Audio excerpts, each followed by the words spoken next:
En cette belle journée d'été, j'aimerais vous parler de 4 livres qui traitent tous à leur façon de la perte de l'innocence, de ce moment où une jeune personne va définitivement quitter le monde de l'enfance, souvent suite à un événement violent. Alors j'ai remarqué que bizarrement, ça se passait souvent en été, sûrement pour ce mélange de langueur et d'orage, de drame et de passion. En tout cas, c'est parfaitement de saison. C'est parti. On commence avec Premier amour d'Ivan Tourguenieff. Plusieurs amis se retrouvent après un dîner et vont décider de se raconter l'histoire de leur premier amour. Alors les premiers qui passent racontent des histoires assez brèves, se disant qu'elles sont très ordinaires et qu'il n'y a finalement pas grand chose à dire, alors que le dernier décide de lire le récit des conditions exceptionnelles, extraordinaires, de son premier amour. C'est l'histoire d'un amour adolescent, celui d'un jeune noble pour sa voisine de moindre condition qui vient de s'installer. Mais c'est aussi l'histoire de la relation d'un fils avec son père, relation que je vous laisse découvrir, et tout ça va cristalliser le passage à l'âge adulte de ce jeune homme. C'est un texte qui est charmant, qui possède en même temps en lui un élan particulier, un mélange de vigueur et de nostalgie.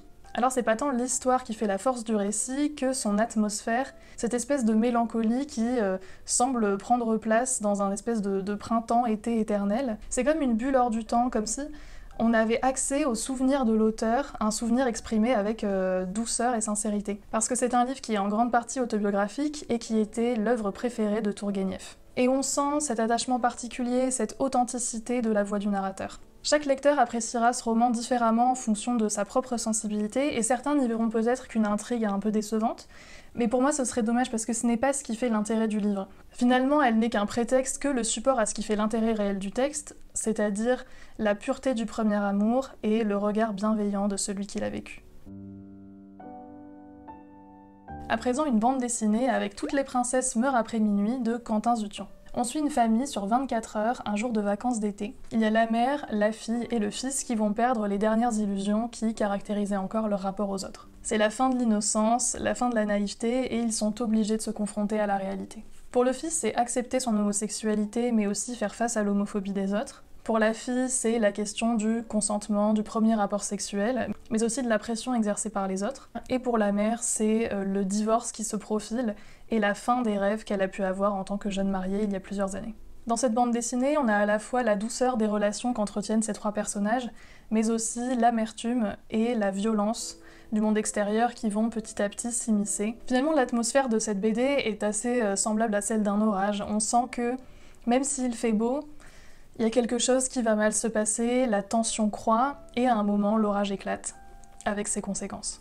Ce qui m'a semblé particulièrement réussi dans cette bande dessinée, c'est que tout est traité avec délicatesse mais réalisme. C'est d'ailleurs un récit qui est inspiré de la vie de l'auteur, et ça se sent. On a des personnages qui sont touchants parce qu'on y croit, ils ont une réelle épaisseur, il y a une densité. Ce qui est amusant aussi, c'est qu'il mêle à la fois nostalgie et regard critique de la distance, et donc c'est une bande dessinée qui est aussi très drôle. Ça se voit d'ailleurs beaucoup dans le regard que porte la sœur sur son petit frère. Donc lui il a 8 ans, elle en a 15, et la bande dessinée nous plonge parfois dans l'imaginaire du petit frère. Il est en train de jouer, la peluche devient un dragon, la piscine un océan, etc.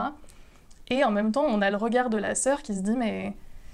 On a d'un côté le monde métamorphosé par la magie de l'enfance, et de l'autre l'adolescence, qui est de plus en plus ancrée dans le réel et qui regarde ça avec envie et en même temps avec un peu de mépris.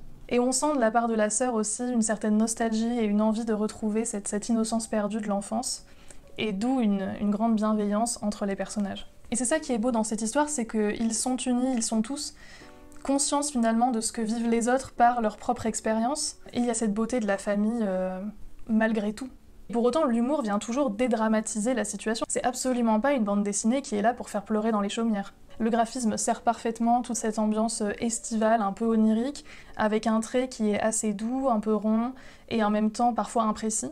Il y a comme un flou, comme si on accédait à un souvenir, à quelque chose d'enrobé, dans lequel la magie de l'enfance peut encore avoir sa place. Un autre roman assez court, Le Lion de Joseph Kessel. Le roman donne à voir une famille d'Anglais qui garde un parc naturel sur les terres Maasai. Il y a notamment une petite fille, Patricia, qui est un peu sauvage, dont la savane est l'environnement naturel, et qui a comme un charme sur les bêtes, et qui adore son lion, King. Les parents sont un ancien chasseur reconverti, John Bullitt, et la mère, Sibylle, qui vient de la ville et qui est terrifiée à l'idée qu'il arrive quelque chose à sa fille. D'où des discussions autour du départ en pension de la petite avant qu'il ne soit trop tard. le narrateur arrive, découvre cette famille, les mœurs Maasai, la savane et le lion. Donc on a vraiment cette tension entre civilisation occidentale un peu mortifère et beauté dangereuse de la savane. Bon alors c'est clair que c'est de la colonisation dans son jus, hein. Il faut en avoir conscience, mais c'est un livre qui a plus. Et notamment pour tout ce qui touche à la perte de l'innocence et à cette jeune fille, il se joue quelque chose de vraiment très intéressant. Oui, le narrateur est parfois très énervant, mais en soi, il est surtout le témoin du drame familial qui va se nouer. C'est la figure de l'étranger qui découvre un nouveau monde et qui va assister voilà, à une véritable tragédie. Finalement, il est assez peu impliqué dans l'histoire et nous permet à nous, lecteurs, d'en être spectateurs. En effet, au moment où le récit semble un peu traîner en longueur, tout à coup, il bifurque et se redynamise. La dernière partie du roman mêle avec brio sensualité, orgueil, violence et réalité. On assiste au drame de l'adolescence, il n'y a plus aucun retour en arrière possible vers l'enfance. On voit une jeune fille qui va jusqu'à détruire ce qu'elle aime le plus au monde dans une sorte de chute du paradis par orgueil. C'est comme si la pureté et la démesure de ses émotions emportaient tout sur leur passage, et ça a quelque chose de fascinant. On le voit arriver, mais on se dit que ce n'est pas possible. Et pourtant. On termine avec Cocon de Machiko Kiyo. C'est un manga qui a un style très doux, presque enfantin, et qui pourtant traite d'un sujet extrêmement difficile. On y suit un groupe de jeunes filles mobilisées comme infirmières pendant la Seconde Guerre mondiale, sur une île japonaise donc, envahie par les Américains.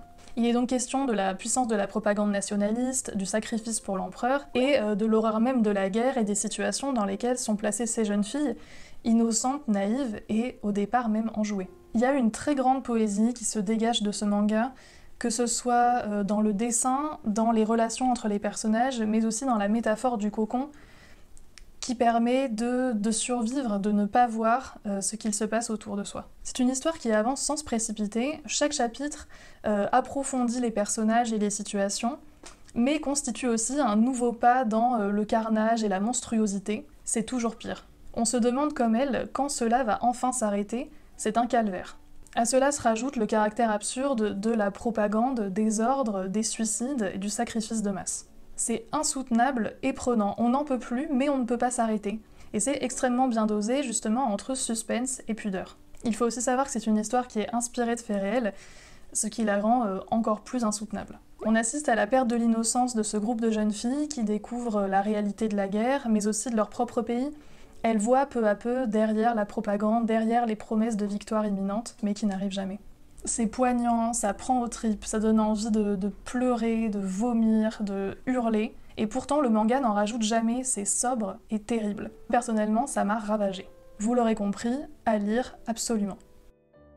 Bien que grandir soit souvent synonyme de violence, les auteurs s'emparent de ce thème pour dire non seulement la difficulté du passage à l'âge adulte et à la réalité, mais aussi toute la magie de cette innocence que l'on laisse petit à petit derrière soi. Au choc des désirs et des désillusions, une douce nostalgie se superpose et enrobe le lecteur. Voilà tout ce que j'ai trouvé dans ces 4 livres que j'espère vous avoir donné envie de découvrir, peut-être par un soir d'été.